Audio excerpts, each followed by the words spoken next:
நம்ம புத்தனையான ஒரு பெரிய விவசாய சட்ட தலைவர் இருந்தார். சரி. மண்டியால. அவர் என்ன பண்ணாரு, தஞ்சாவூர் விவசாயிகளையும் மண்டியா விவசாயிகளையும் இணைச்சு காவேரி குடும்பம்னு பண்ணாரு. சரி. காவேரி குடும்பம்னு பண்ணாரு. அதான் என்னன்னா, காவிரி எங்களுக்கான, அதாவது விவசாயிகள் சம்பந்தப்பட்ட ஒரு பிரச்சனை. இந்த பிரச்சனைகளை விவசாயிகள் நாங்க பேசி தீர்த்துக்கிறோம். எங்களுக்கு தண்ணி வேணும், நாங்க பேசி தீர்த்துக்கிறோம். ஏன் அரசியல்வாதிகள் தலையிடுறீங்க? நல்ல பார்வை, நல்ல பார்வை. ஆமா, சரி. அதையே அரசியல்வாதிகள் கெடுத்துட்டாங்க.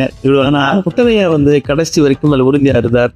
நிறைய தமிழ் நண்பர்கள் அவருக்கு, அங்க உள்ள விவசாயிகளுக்கு நிறைய நண்பர்கள் இருந்தாங்க, தோழர்கள் இருந்தாங்க. அதே மாதிரி நிறைய தமிழர்கள் மண்டியாவுக்கு வருவாங்க, விவசாயிகள் பேசுவாங்க. என்ன அப்படி அங்க எப்படி விவசாயம் இருக்கு, நம்ம அங்க ஒண்ணு தண்ணி தேவை இருக்கா, இங்க தண்ணி, அப்படி பேசி அந்த பிரச்சனையை தீர்த்து வச்சிருக்கோம்.